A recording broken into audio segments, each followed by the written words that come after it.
Coming up on this episode of the IoT Inc. Business Show. And they found that in a particular turbine was reading 50 degrees Fahrenheit higher than historic level. The following weekend, the station was conducted. They said, well, let's do some boroscopy exam of the burners and so on. No issues were found. And, so our customer said, the manager said, you know what? It's a fake. Don't worry, just ignore it. But instead, our customer in Duke, they said, you know what?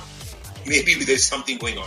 So they scheduled a maintenance and they found, you know what? There is a problem. And they did the service, but because of that, the estimated avoided cost was $500,000 just for this one particular turbine and so on, right? And overall, they found that they were able to save $5 million. Schneider has seen the IoT light and they're following it at scale. Step 1, make all products connected. Step 2, develop a platform, in this case for the energy management and automation vertical. Step 3, create more customer value by moving from products and services to ultimately driving customer results. In this episode of the IoT Business Show, I speak with Prith Banerjee about the IoT Playbook to be followed by all leading-edge companies, big and small. All this and more on this episode of the IoT Inc. Business Show.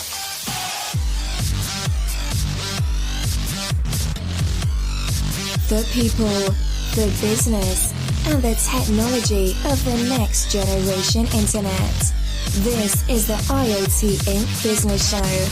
And now, here's your host, Bruce Sinclair. Hello and welcome to the IoT Inc. Business Show. This show is for business leaders and managers employing the Internet of Things for their business or the business of their customers. I'm your host, Bruce Sinclair, and I interview the industry's leading authorities to find out how they use IoT to improve business and create value. If you like this show, subscribe to it on iTunes and go to iotinc.com to check out my complimentary articles, videos, meetups, and webinars. My private reserve of original content is currently available.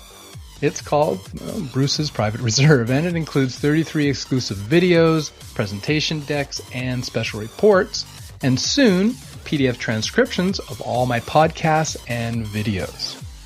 To get all these goodies, sign up at my website, www.iot-inc.com, using the long version of the registration form.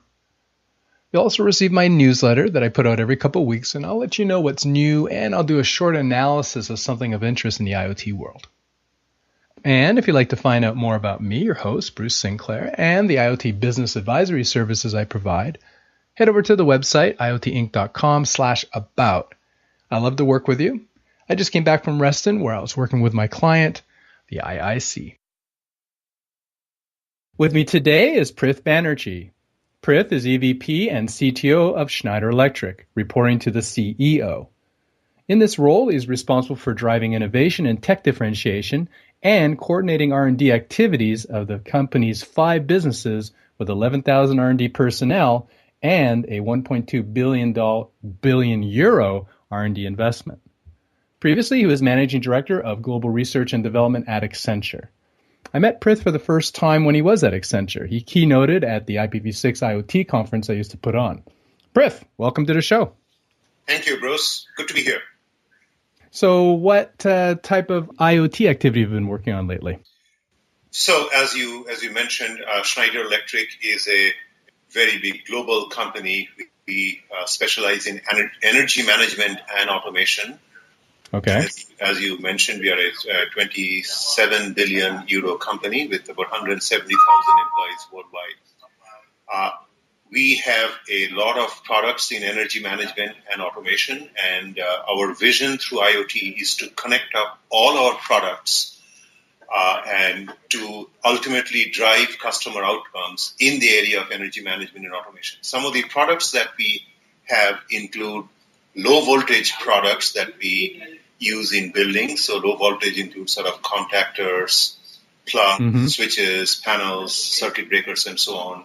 Medium voltage products like switchgear, transformers, substations, which run all the way from 1,000 volts to 36,000 kilovolts. Then we have industrial automation systems in different verticals like oil and gas and mining, metals, water, etc.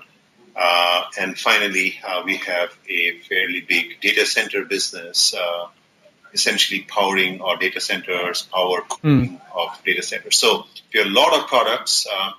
In fact, we are about to launch, I think, more than 365 new products this year itself. And our vision is it will be all IoT enabled, because we believe that our customers would greatly benefit from connectivity of these products and solutions. So are you saying that the 365 new products that are being launched this year will be IoT-based products?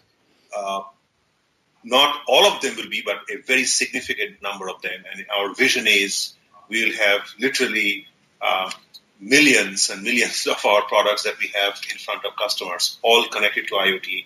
We have an IoT platform running on the cloud, and we will make sure eventually all our products are connected to the cloud.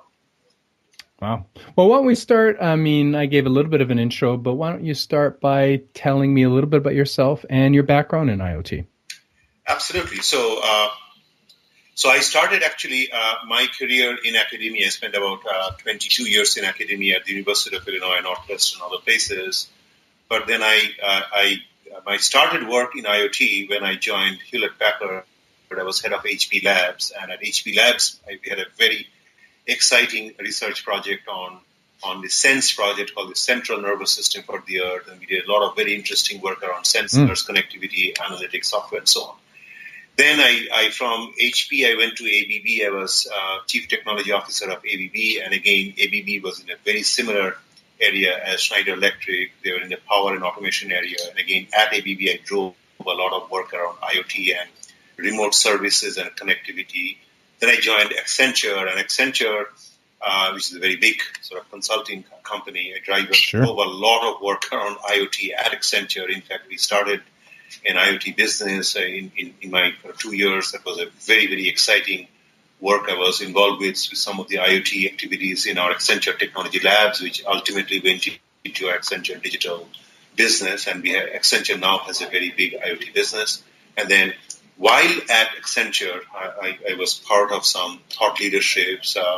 We presented some work at the World Economic Forum around how IoT has a very interesting, exciting way to change customer outcomes.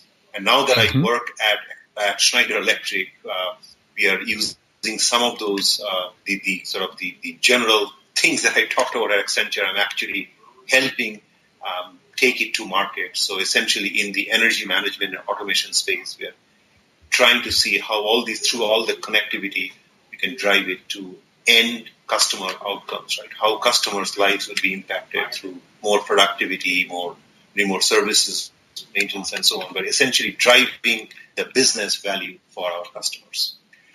Well, I mean, we met when you were at Accenture, and quite frankly, it seemed like you had a pretty good gig there. I mean, moving over to Schneider, was it that you just wanted to take it the next step and productize, or what was the big motivations for you to move over? Again, yes, I was very, very happy at Accenture, doing wonderful things, but I was responsible for only the R&D at Accenture, right. Running a smaller operation.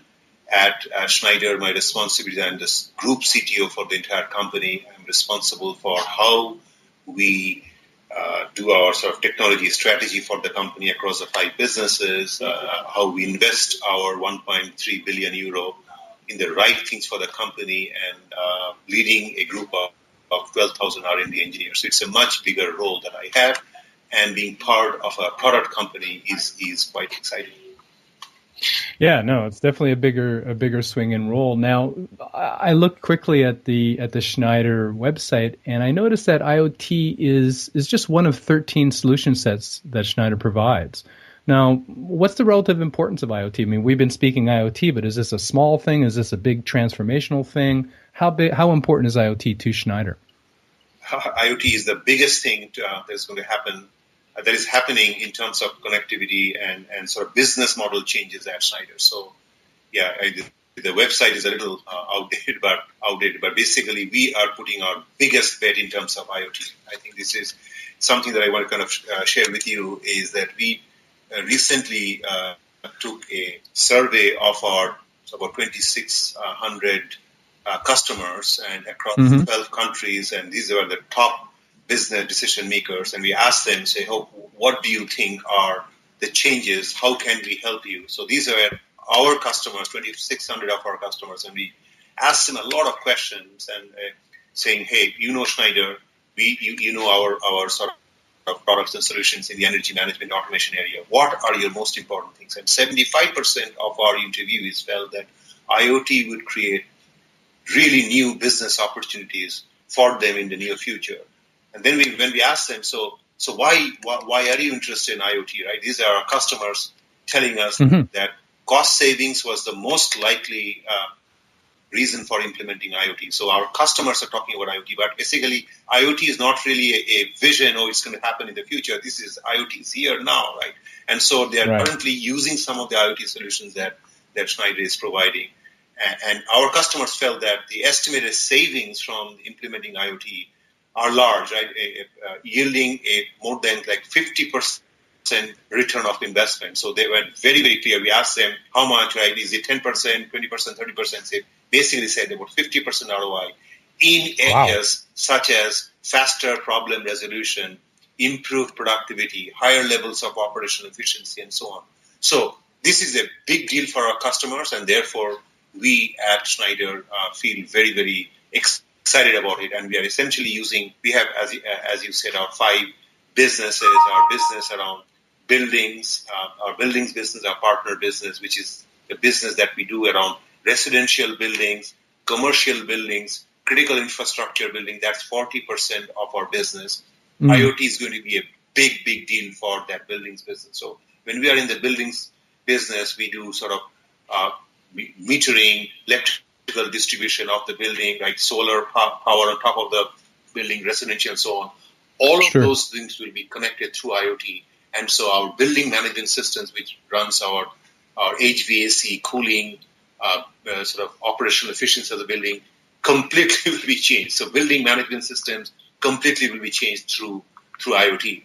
The next thing, as I said, is our industry, our energy business, our medium voltage business. This is where we work with utilities and smart grid, and utilities are sort of talking about, well, renewables is going to be a very big deal in the future. So as you have in the past, power generation happened through, well, either through nuclear or hydroelectric and so on. So these were very steady power sources. But as the world is moving towards more renewables through solar and wind and so on, right, these renewable energy sources are a lot more intermittent. And so we are coming up with IoT-based solutions in the area of microgrids, right? You have renewable energy things, you have intermittent power generation. So how do you work with utilities in terms of smart grid solutions? So we have a lot of very interesting software assets that are what we call advanced distributed management systems, ADMS systems, again, powered by IoT, that will help our utilities to do better match our demand response or demand with supply, right? So that they don't have to invest a lot in terms of power plants. They can do very smart demand response and sort of supply management using, again, IoT, right? And so that's a very, very big deal. Then in our industry business, as I said, we have different solutions in electro-intensive businesses like oil and gas, like mining metals and so on. As we talk to these oil and gas customers, in fact, this week I was in Houston talking to many of the oil and gas customers like ExxonMobil and BP and some of the oil sort of services companies like Halliburton and Schlumberger. Again, all of those companies are looking for IoT-enabled solutions so that they can drive much better operational efficiency and so on. Some of Schneider's solutions, again, enabled by IoT, will allow them, mining companies, oil and gas companies, water companies, and so on, to get much better efficiencies. And finally, as I said, in the area of data centers, you talk about the largest data centers in the world, from Amazon, Google, Facebook, Microsoft, right? These data centers consume sort of 50, 100, 200 megawatts of power. So how do you come up with a good power distribution system so that you can reduce the power consumption, again, through IoT? So very, very big opportunities that you can see today. Yeah, no, I mean, I think the survey results are very interesting. I mean, I'm surprised, quite frankly, that 75% actually are keying onto IoT today. What I'm not surprised about, though, is that they're keying into operational efficiency and cost savings. At least in my experience, that seems to be the thin edge of the wedge. People can get their arms around efficiency. Maybe operational efficiencies have slowed down in the last few years, looking for a way to squeeze out a little bit more out of their current businesses. But I'd like to ask you, your opinion on the evolution from bottom line efficiency to top line growth. So, what we've been speaking about to this point, and I think it makes sense, right? Because this is where perhaps the current knowledge is about IoT has been in operational efficiency. But what are your thoughts on growing and creating new businesses for your customers? I mean, providing products that allow them to, increase their revenue as opposed to be more efficient. That is exactly the point. So basically, let me now go deeper into the survey. So basically, we asked this in our survey. We asked them for what are you using IoT in terms of the immediate sort of savings and so on. And as I said, 70% of them said in different areas that we serve, for example, in the area of industrial automation, building automation, energy management, remote monitoring, management, etc. Right? They basically said 70% of those people surveyed said that there is a tremendous priority for IoT in these areas. But then sort of asking them specifically about areas, right? So 40% of them said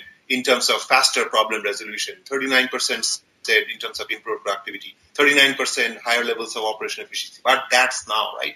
But then we kind of ask them, okay, so what is the future, right? And so what we are doing is, as you said, Bruce, right? So the immediate solutions are with respect to these sort of faster problem resolutions and remote management, remote monitoring, and so on, right? These are the here and now kind of solutions. But what we are investing in the future is our end customer outcomes, right? The top line growth, the newer business opportunities. So the analogy that I would like to draw is look at the sort of the iOS platform from Apple, right? Or the Android platform, right?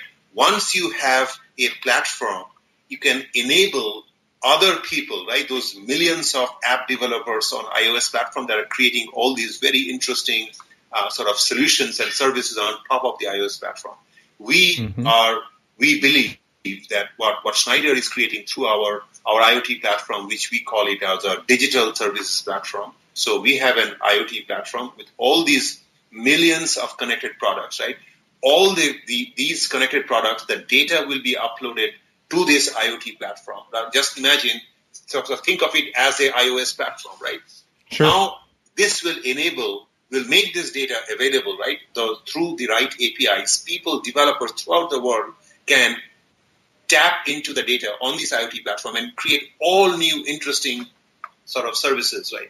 And so when I was in Dubai, I gave an IoT World Forum talk, and I kind of talked about the different ways that we can help drive sort of top-line revenue in different domains, right? So in the area of energy, so we kind of talk about 4 areas where you can see drive top-line growth. One in the area of sort of energy management and sustainability. Second one in terms of sort of more operational sort of asset management and so on. So essentially, you have a bunch of assets, how we can drive top-line assets, so revenue through asset management. Second one is through smart, productive sort of operations. And again, it's tied to starting with operational efficiency, but how we can drive top-line growth through that. And ultimately, so the last one is about sort of using augmented reality and so on and so forth. Once you have all these connected things, what kind of new services can you drive? So those are the 4 areas that we see in terms of energy management, asset optimization, sort of smart operations, and sort of these interactive sort of simulation-based sort of insights and augmented reality and so on. So tremendous opportunities for top-line growth and ultimate customer outcomes. So a very simple example, right? So when you look at a tractor company like say John Deere or Caterpillar, right? In the past they sold tractors, but now these tractors are getting more IoT enabled, and therefore with that tractor, suppose I can connect that all the data that those tractors are connecting through the weather reports, and eventually can I provide farming as a service? So just like tractors, instead of selling tractors, that product to a farmer, instead of selling the tractor, if you can provide farming as a service, that would be a very interesting top-line revenue thing, right? Think about that in the agriculture industry. What we are essentially designing for the future is we are in the energy management automation business, right? So rather than sort of selling a smart panel for $1,000 to a building manager, right? Imagine sort of transforming to a building management as a service, right? So suppose you are the Hilton Hotel, right? And again, we sell a lot of our parts to Hilton Hotels. But what does the building manager of a Hilton Hotel ask for, right? He is interested in providing a fantastic sort of an experience, right? Really good air quality, really fantastic experience to all the people who are staying in the hotels, and they're interested in reducing the energy consumption, right? CO2 emissions. So if you are a hotel owner, right, a building manager, you are interested in this top line stuff, right? Improved air quality, improved efficiency, etc., right? And so not the fact that you want to buy $1,000 smart panel, right? Or that thermostat. You are trying to go for that ultimate building management efficiency and improved air quality and so on. That's the kind of service that we are essentially positioning Schneider to go to, right? So essentially providing sort of building management as a service. Yeah, no, that makes a lot of sense. And I want to key on a couple points that you made for our audience. The first one is the platform, and it took us around, I guess about 16 minutes before we started talking platform. And the reason is it's really important. But I think we need to generalize it a little bit more and look at it from the perspective of the audience. Schneider is going to be providing a platform, but I think what you're saying is this platform, and maybe I'm wrong, but I think this platform could be used by some of your customers to create a platform within their particular niche or within their particular industry, so that they are, in your example, potentially offering energy management as a service or business or building management as a service. But even going beyond that, I mean, that's just one type of business model, right? Is a service business model. Even beyond that, you talked about outcomes and being able to use their platform. Maybe that's based on your platform, but use their platform to bring in together all the different products that are required, using the example from Hilton, to provide that experience. And then it's not necessarily even a service, then maybe it's an outcome, it's a result that they're looking for. And I just want to differentiate, just make a couple points. The first point being, and I'm looking for your feedback on this, the first point being platforms, and it's not just a Schneider platform, it is a Schneider's customer platform. And the second point is that the business model of service is just one of the business models. Ultimately, you may want to align your business model to more rooms, how many rooms are sold, then you get paid based on how many rooms are sold, if you know what I mean. So what are your views on both those points? Absolutely. So first of all, let me reiterate the fact that the most important thing that we are working on is our platform, right? And again, this whole area of, when I was at Accenture, we published our sort of Accenture technology vision in 2015, which sort of 5 trends. One of them, it was a platform. And we kind of talked about the fact that the whole industry is moving away from these horizontal platforms like iOS, Android, Salesforce, and so on, to more industry-specific platforms where companies like BMW and Mercedes are coming up with automotive platforms and so on. So now that I work for Schneider, I am focused on this vertical, right, in the energy management automation space, right? We want to create a platform in this industrial equipment space, right? So that this is like the platform of choice for our customers in this vertical. And again, this is a very, very big industry to talk about, right? Because it's energy management and automation serves, as I said, sort of the buildings, sort of residential buildings, commercial buildings, critical infrastructure buildings, data centers, industries, utilities. So it's a very, very big space, right? We want to provide the leading platform in this area, right? And so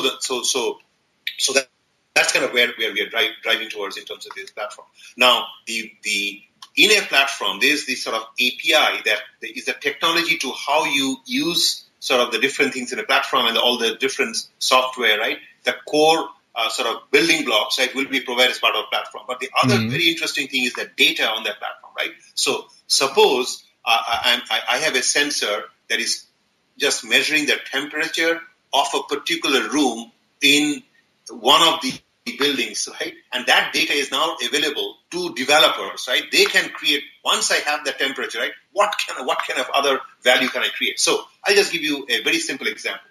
You have a parking lot, right? And in that parking lot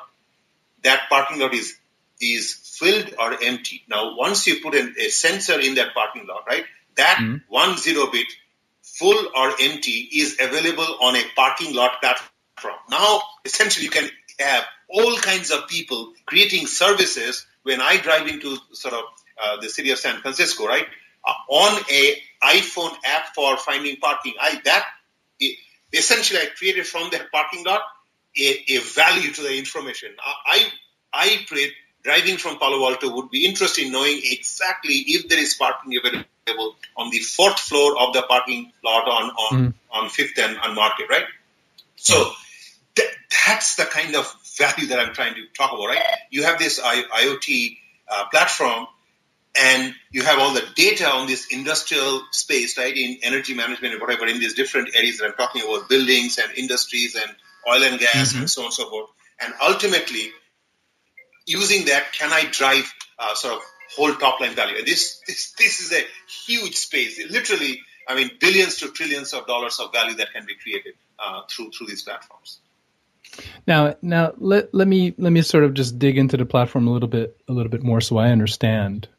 Will Schneider be selling the platform so that one of its customers can do what you're saying? For example, provide a platform for the parking structure and then create an ecosystem around that platform for parking?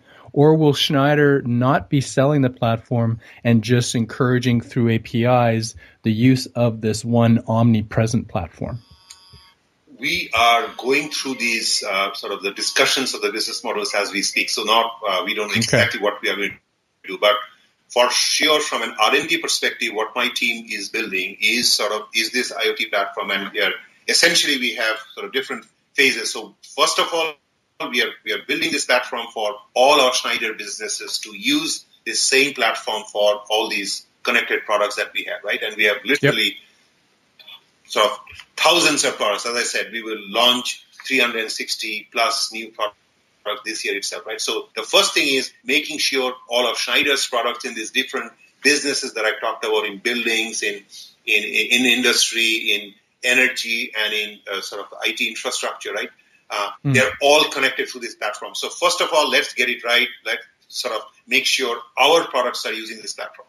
Then the next step is sort of driving the whole industry towards embracing this platform and so on. So it becomes the default sort of the choice for our customers in this area, because we have a very big market share in this area, right? We are a very big player, and we will try to influence everybody to use that platform. So ultimately, this business model will evolve so that all our customers, we enable our customers to leverage our platform to create more value to their customers. The journey is moving from products and services to ultimately driving outcomes. Right. No, and that makes sense. So I think what you're implying then is Schneider's business model also is going to change. And then let's look at it from a different way. Let's think about it from the listener's point of view. What can they take away from this? And I'm thinking from the point of view of an enterprise is about to first approach IoT. They're deciding on, how they should take advantage of the technology. And then the next thing that happens really quickly is, should they use a platform? Should they buy a platform? So just generalizing your experience and turning it inside out or turning it the other way around for our listeners, what's the advice that you would give them when they're first approaching IoT with respect to platforms? So the first thing I would advise is that IoT is not just a thing in the future. IoT is here and now, right? I mean, people have been talking about IoT for the last 5 years, and again, it was Sinclair, I was doing this, etc. It was a vision, a dream, and so on and so forth. I am just telling your listeners that IoT is here and now. It's actually happening. People are really seeing value in terms of, as I said, faster problem resolution, improved productivity, higher levels of operational efficiency. Our customer, the 2,600 customers that we interviewed, our Schneider's customers are actually seeing it here and now, right? And therefore, we at Schneider are doing this. All our products are connected and so on and so forth. So your listeners should also see IoT is here and now. We should absolutely do it because there is some immediate value that we can see to their customer. Right? The long-term impact, right? Again, but then there are obviously challenges, right? Do you build it yourself? If you're a small company, you cannot actually do a platform yourself, and you need to rely on some of the others. Now, again, in the IT, many of the IT players are making it much easier for you, right? I mean, if you had to do this IoT stuff 5 years ago, it was quite hard. You'd have to think, I have to do a cloud, what cloud platform. Today, you have choices, right? You could do an IoT-based thing on Microsoft Azure platform, or you could do with sort of Amazon Web Services, or there are 4 or 5 such platforms sort of from the IT community that you can use, right? So, and there's a whole bunch of sort of open source stuff that is out there. So it's relatively easy, right? So you have a product. To make it connected product, you have to essentially connect that through either sort of Zigbee, Bluetooth, whatever, Wi-Fi, 3G, 4G, etc., right? Through that wireless or wired to some kind of a communication device and upload that data to the cloud, right? So the thing is that today in the IT industry, these technologies exist, right? It's not like, in the future we'll be connected, right? We at Schneider are leveraging all the stuff from the IT industry in terms of the connectivity to the cloud, right? So there's cloud infrastructure, right? Cloud stuff, platforms that are available. So we at Schneider, our platform is leveraging one of those things. I don't want to say exactly what, but that's kind of what we are using. So the communication technology exists, how you move this data to the cloud and so on.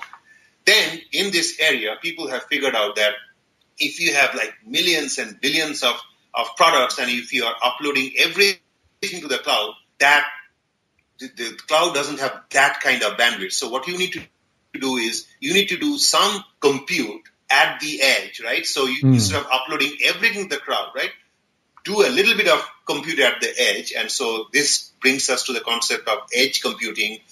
Cisco calls it fog computing. It doesn't matter, fog computing, fog server, edge computing, etc. So we are doing our own sort of implementation of some computing at the edges, right? And then taking summary information, uploading that to the cloud. The reason for that is sometimes you will have very good connectivity to the cloud, other times you will not. So you use some of the things in terms of real-time requirements in many of the applications that we serve, right? In oil and gas and so on, you don't want everything to go through the whole round-trip process, right? You want to make some sort of computing and decisions that are being done at the edge, right?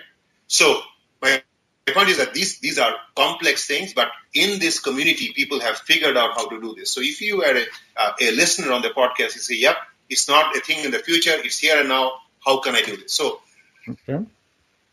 your listeners need to think, right? So they are in whatever business. They are in parking lot business or buildings business or driver business or whatever, I don't care what business, right? How does that product that your customer, your listener, right, you are selling to the customer, right? They have to understand the benefit of connectivity to their end customer, right? Their customer, they are driving their customers around, right? So their customers are looking for an improved transportation experience, right? Or they're looking for a better buildings experience. So they have to really understand what is the primary driving point of the customer's outcome, right? And then through the connectivity of these products, right, how can I improve that customer outcome? That's the name of the game, right? So if you're in a building, right, how can I improve my building efficiency, my workplace efficiency? So some of the products that we have done from our buildings area in terms of IoT is a person, when I walk into a building through a RFID sensor, the building will know Prith has walked in, right? And then connected through my iPhone or Android phone, I'll be able to control all kinds of things. So Prith really likes 72.4 degrees Fahrenheit temperature, right? And they provide that kind of personalized experience, right? With the 22% humidity, right? That's what Prith likes, right? So with the building management system, with the HVAC and so on, I could provide that fantastic personalized experience to the user. So this is kind of what I'm asking, right? So if I am Hilton, right, I want to drive the best possible experience in terms of air quality, temperature, moisture, humidity, and so on, to get to know Prith and drive that, right? So drive all the HVAC systems to drive that proper air handling and so on, humidity to that. So that's kind of what I would challenge your listeners to. Your listeners are in some business, right? What's the business? What's the customer in that business? How through IoT, through this connectivity, I can improve the experience, improve the outcome for your customer. No, that makes a lot of sense. And let me just sort of paraphrase, some of what you said, and correct me if I'm wrong. So the first thing that you're saying is, as advice, is don't wait. IoT is here now, and at a minimum, you need to start examining it, and probably starting doing something about it. And examining means let's start do some business planning. And then what you're saying is, in the past, you could have built your own platform, but there's a lot of platforms. And in fact, you mentioned 5 major ones that are more of our cloud-based platforms. But of course, as you know, there's hundreds actually of a variety of different types of platforms. Sometimes they're industry specific, sometimes they're more functionality specific. But I think what you're saying is the advice is, use a platform. That's not really where you should be putting your effort. Where you should be putting your effort is to try to think about your customer's outcome, the results that your customers want, and in how you can use connectivity to improve that experience for your customer. Absolutely. Am I getting it right so far? You got it absolutely right. This is precisely what I was saying. So then the next step, what I want to ask you is, okay, because I kind of preach a very similar story in the sense of, unless your core competency is plumbing or networking, then use a platform. But then the next question after that is, okay, we've got, we're starting to focus on our customer, on the outcomes, on the results that they're looking for. How does an enterprise prepare for what intellectual property do they need to develop in-house versus out of house? And I think one of them is you've identified is the platform, so the plumbing, that's out of house. But what type of intellectual property needs to be developed in-house so that you can actually realize that vision? You're going to have the vision of providing a better result for your customers through connectivity.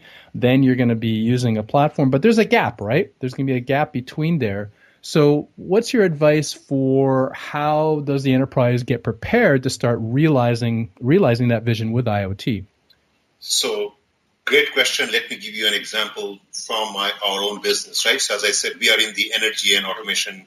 We are global specialists in energy management and automation, right? So the kinds of intellectual property that we are developing within Schneider is, so we have energy and sustainability professionals that go into a building, right, or multiple buildings or factories or an entire city, and they're challenged with questions like, which facilities are underperforming? Where should I deploy the energy efficiency projects that will generate the most results, right? How do I pull all of this into an IoT-driven data together and translate to the value to the owner of the building, the multiple buildings, the sites, the factories, and so on, or the entire city, the city of San Francisco, for example, right?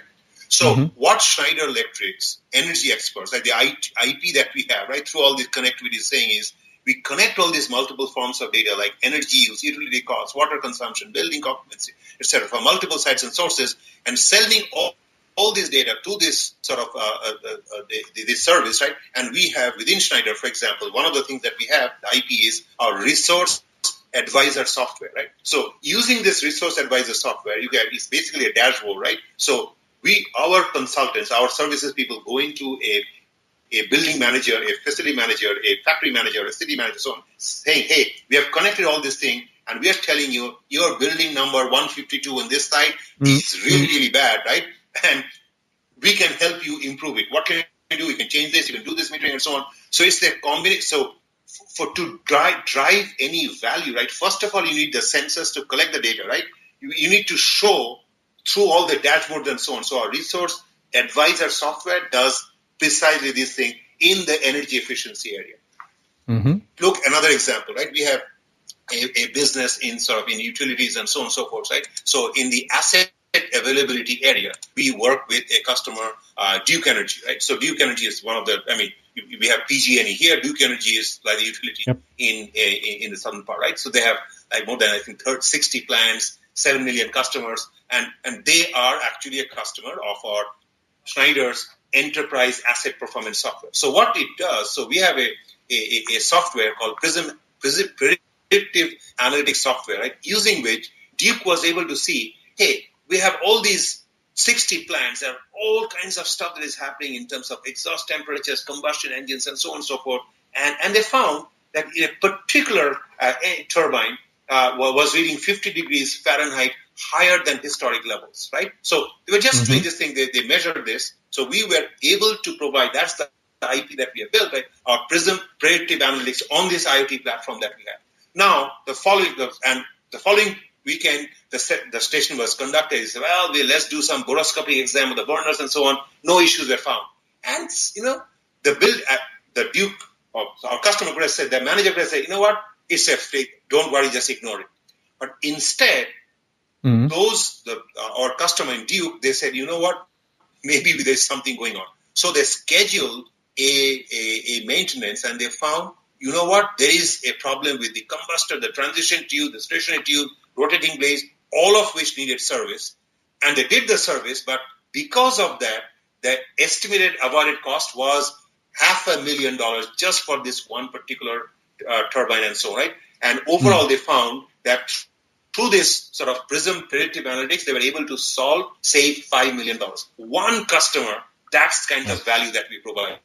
So I just gave you two examples of how using IoT, sort of resource advisor software in the energy management space and in the Prism Analytics in the asset management space, how we can provide value to our customers. Now, your listeners need to think, right, what's the equivalent of the resource advisor and the Prism Analytics in their domain? Yeah. And I think to generalize it a little bit, excuse me, a couple points that you made that I think are really important is the first one is kind of this business consulting, and the sense of, in your first example, where you go into the business and you're into the building, for example, and you understand all the processes, and it seems like a skill set that needs to be developed is almost as business consultant. I don't know what the actual term is, but instead of this one-time sale, you're going in there as a partner.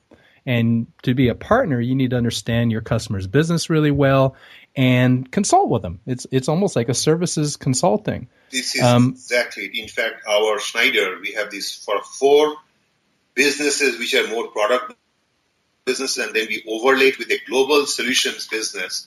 And the vision of that is to really understand, we have the different verticals like oil and gas and mining and metals and water and so on, right? We have these different verticals, and we are essentially providing this kind of a partnership in terms of the value. And as it turns out, our IoT business is embedded within our global solutions business for precisely the reason that you talked about. Yeah, no, and I think generalizing it, follow Schneider's lead in the sense of think about it as a services business, in the sense of trying to make your customers successful, because ultimately, if you can tie your business models, and that gets to end results and so forth, if you can tie your business models together, then everyone rises, with the tide. I think the other thing that you mentioned that's also really important was predictive maintenance, and I'll just generalize that to data science. And I think, that would be my recommendation, for a company, is that they need to, from an intellectual property point of view, and I'm going to ask you in what, how this manifests itself, but from an intellectual property point of view, they need to become a data science company to a certain extent. What are your views there? And what are the practical, I guess, implications or the practical advice that you can give companies on that? Absolutely. So basically with IoT, one thing is, everything's getting connected, right? If you look at projections, there's going to be 50 billion connected devices. Oh, wow, it's fantastic. That's great. But the problem with all these 50 billion connected devices is that if all those devices are generating or collecting data, right, every second, every microsecond, just imagine the amount of data that will be collecting, right? If you think, right. So 10 years ago, nobody had an iPhone. Nobody were taking pictures. All we are doing with taking maybe pictures with small cameras and Kodak cameras and so on. We were not generating as much data, but now we go on vacation. We take like zillions of pictures on iPhone, uploading to the cloud. So we are just literally generating so much data that it is hard to analyze all that data, right? So the problem of data analysis is going to be more and more and more complex, right? We'll just be completely flooded, drown in the amount of data. So you talk about the fact you need to do more sort of machine learning, more analytics, and so on. Mm-hmm. Again, if you are your listeners in this area, they don't have to. I mean, you couldn't do some of these things in the past, but today, with the advances of machine learning and data science and analytics, there's a whole bunch of sort of open source software that exists. You could literally do some very simple machine learning of the data. So essentially, the machine does 90% of the stuff, and then the human goes in and tries to just add a little extra thing on top. Right. And that's the value. The value is the machine doing some automated learning combined with some human learning, and though that combination of the human and the machine doing fantastic things in terms of an advisory services to your customer. Yeah, no, that's a good point. And you know, just to drill down a little bit, machine learning is often, and we've talked about this a little bit on the show, but machine learning is being used more and more for model making, you know, developing these analytical models. And like you said, then the next step, the machine, you know, takes the first step, and then you need a data scientist to go there and tweak that model. But really, that is going to be the core, right? I mean, we're talking about a services kind of core for a company. You talked earlier about using APIs. So I think obviously another core competency that a company needs to develop is going to be software. They're going to have to connect up with the APIs if they want to use these platforms. And then the third one being the data science. And in particular, you were bringing up the point of there's lots of open source software that you can use to get you along the way. But are you finding, you know, I mean, data scientists seem to be in pretty high demand right now. What do you, and I don't want to, answer my own question here, but what are you seeing from your customers as being the stumbling blocks to being able to embrace IoT, to be able to work with Schneider or with their platform? Is it human resources like data science, or am I just overthinking it? What are you seeing? You know, what are you seeing now as the stumbling blocks for companies to get engaged with, if they're in your business, for example, with Schneider? What are you seeing? So I actually think it is not really the HR. This or data science is one of the aspects, but I think cybersecurity is a very, very important one. Okay, we haven't talked about that yet. That is something we have not talked about. I just wanted to make sure that we do cover that, right? Yep. When we sort of did this survey of our 2,600 customers, we asked the question, what do you see are the challenges? And then sort of 50% of our customers said cybersecurity, very, very important sort of challenge. Right? So it's one thing, we want everything to be connected, but then once things are connected, obviously, as you know, a cyber terrorist can do more damage through cyber attack than by throwing a nuclear bomb at such, right? So when you have a critical infrastructure, an energy, a utility, a PG&E, all the things completely connected, right? The cybersecurity aspect of it is very, very important. So that I think people are, so data scientists, absolutely important problem, right? But I think cybersecurity and people who are security knowledgeable is a very, very important challenge also. So within my R&D team, I have got sort of people doing analytics work. I've got sort of data science people. I've got cybersecurity people. I have IoT people. So that's why in my R&D team, I have sort of big bets, research areas in these big areas. Yeah, no, that's actually, that's an important one that usually comes up, and I'm surprised it took us that long to come up with it, cybersecurity. So that was the number one challenge. I'm just curious, do you know offhand what are the other challenges then did the people in the survey kind of identify as being stumbling blocks for them to move forward? So that was one, but as a community, I think one of the challenges that we have to really address is how do you monetize these outcomes, right? Our customers willing to, so this, we all talk about the business models, right? We say, this is going to be fantastic and so on, right? Our customers today in the world of sort of hard products and so on, they're used to buying a product for $1,000. They see the real value of an iPhone, right? Where they get, okay, I'm buying this phone, I'm going to pay $600 for this iPhone, right? But the transition from this iPhone to a world out there where the phone is free, I am going to pay for 10 cents for every time I make this thing. I'm accessing the information. I need to find my nearest Pizza Hut restaurant. Oh, this information is worth 15 cents to me, right? That transition, so people talk about the business model too, but to actually move the whole world towards this new business model of this outcome-based, people paying for outcomes is actually a hard thing, right? Because in the world of phones and internet and so on, we get so used to getting everything for free. I go onto Google, I get the information for free, and sort of Google has figured out, well, the way we'll do it is through ads and so on, right? Well, you can have ads for this, but in the industrial equipment IoT space, right? You couldn't have an ad, right? You do this and an ad pops up on your building management system. That is probably not the way to do it. So the challenge is, how do we monetize, right? What's the business model that will allow us to move towards this outcome-driven world? This is a really interesting challenge, and we have discussions in our executive committee every month on this topic. No, that's actually a very good one, and I'm assuming you're having those discussions not because of your customers, well, maybe also for your customers, but because of yourself, right? You're gonna have to monetize your products. Well, you're not gonna have to, but I think if you want to take full advantage of the IoT technology that you're developing, then you're going to want to monetize them in a different way. But let me give you a very simple example, right? I mean, it's very real in California, right? So our governor has said California needs to go towards, I think, 30% or 50% renewables, right, through by the year 2050, right? So some of the solution for that will be each of us, right?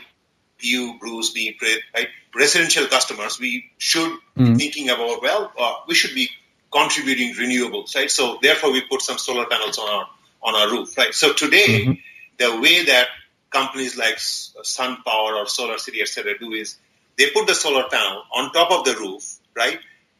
But there is no storage along with that, right? So throughout the day, you have solar, etc., right? And then in the evening, I rely on PG&E to deliver the power, right? So basically, during the daytime, I get enough solar in morning, right? And I'm essentially selling that power to the to PG&E throughout the daytime. In the evening time, when I need it, I'll get power from PG&E, right? So then PG&E say, hey, this kind of a strange thing, right? I used to be able to sell power to Prith throughout the day, and now it is generating power during the daytime, right? In the future, Prith will have an energy storage, right? Will have his own battery, right? We just announced a battery system called EcoBlades, which is actually much more sort of cost-effective than some of these sort of Tesla batteries that have been. Yeah, that's what I was going to bring up. Tesla has something, and we have just got an EcoBlade thing, which is an energy storage solution, which has a cost of below for sort of $500 per kilowatt hour. That is not the point.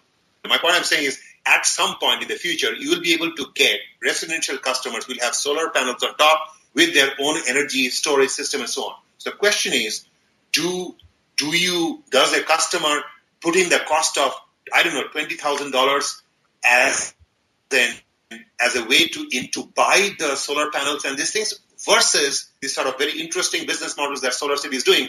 You as a customer don't have to pay anything, right?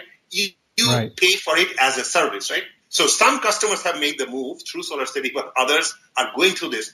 Those are the kinds, and now once it's IoT-enabled solar panels and sort of smart panels and energy storage and so on, just imagine what I could do, right? I have a solar panel and charger, whatever, right? On an iPhone app, boop, a thing pops up. Hey, do you want to buy energy from PG&E at this price, or do you want to shut down your dishwater? Just imagine, right? Through all the connectivity, I am now 24/7. I'll be able to see and respond and participate in demand response. And therefore, I said, no, I don't want to use my washer and dryer. Let me turn it off. Therefore, I say this. So I'm doing simultaneously supply and demand side management through all the 100 million homes in the U.S. Look at the possibilities. Yeah. And like you say, what you're implying, I think, is that the innovation in business models is going to be probably as great, if not greater, than the innovation in the technology, just to try to figure this all out, right? Yeah, absolutely. All right, Prith. Well, that was very interesting and very useful. How can people find out more about yourself and Schneider? So they can go to our Schneider website, www.schneider-electric.com. Okay. And we have a ton of information about the products and solutions and so on. They can access my, I gave a IoT World Forum talk in Dubai in December. They can access that presentation that's available. Okay. And again, they can find out more information about me and our company and products and so on and so forth. So use the web. Use the web. All right. Well, and I'll put these links in the show analysis notes. And with that, thanks a lot, Prith. It was really enjoyable. Thank you very much, Bruce. Thank you. Bye bye. Okay. Well, that was episode 46. They're starting to speed up a little bit now that I'm doing a show every week. For summary, links, and other valuable resources, go to the show analysis notes, all of which can be found at iotinc.com/podcasts. Now I could use your help. You can support the show in a couple of different ways. If you like it and been listening to it for a little while, maybe refer a friend.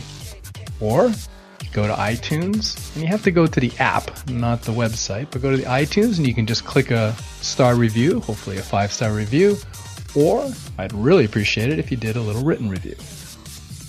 I'm your host, Bruce Sinclair. Thank you for listening. Until next time, may your path to IoT business be a step-by-step one. You have been listening to the IoT Inc. Business Show.